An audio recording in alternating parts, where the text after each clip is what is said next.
So I wanted this to be a little bit of an interactive kind of talk. So while I'm prattling on with my intro, if you want to join in, grab yourself a piece of paper and some form of pen. Doesn't matter, pencil is also good. Post-it, fine, is all good.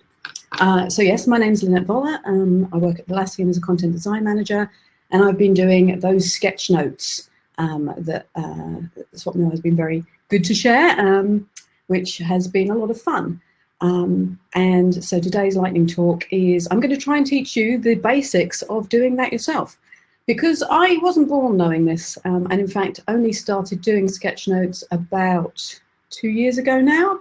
I did a course which really kind of unlocked it for me when I realized there's some tips and tricks that you can do that can really get you going quite easily. So if you have got a pen and paper like this, what I'd like you to do is grab it and just, if you were scrolling a note or a shopping list, just write the docs is awesome, and I'm going to join along. So write the docs is awesome. Okay, here we go. So that's what it looks like. It's not that exciting. You wouldn't be particularly wowed by that. So now what I'd like you to do is write exactly the same thing, but I'd like you to write it with each word on a separate line on top of each other. And if you think one of those words you want to write a little bit bigger, that's fine, but just do it at about 75% or 50% of the speed you'd normally write. Okay, so writing now. Write the docs is awesome. So a little bit slower. Write the docs is awesome. I'm writing that slightly bigger because, you know, it's awesome. Okay, so you might have something that looks a bit more like that. So immediately, this is looking a little bit nicer than the other one. But there's more that we can do. So, well, you've got that. I'd like you to grab your pen and I'd like you to draw a square around it.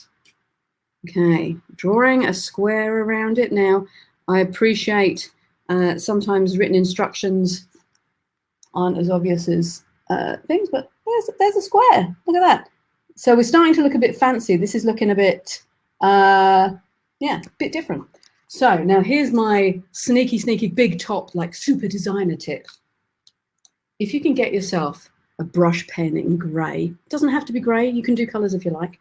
This was from a shop called Daiso. It was $2.80. It's got a brush at one end that's grey, a brush at one end that's black. You can get these all over the place.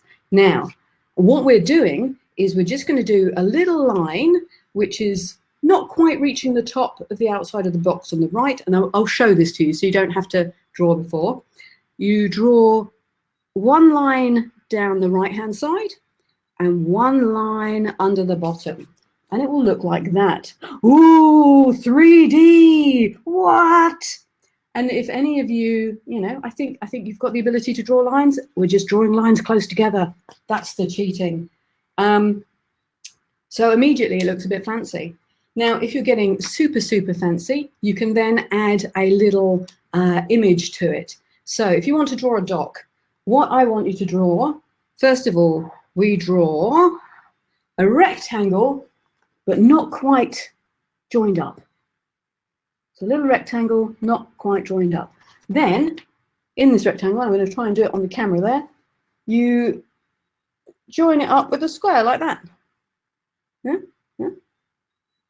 Then connect that corner to that corner. Oh, if you draw some squiggly lines on it, that's a document. And if you're getting super fancy, you can put the power of the grey underneath and on the right.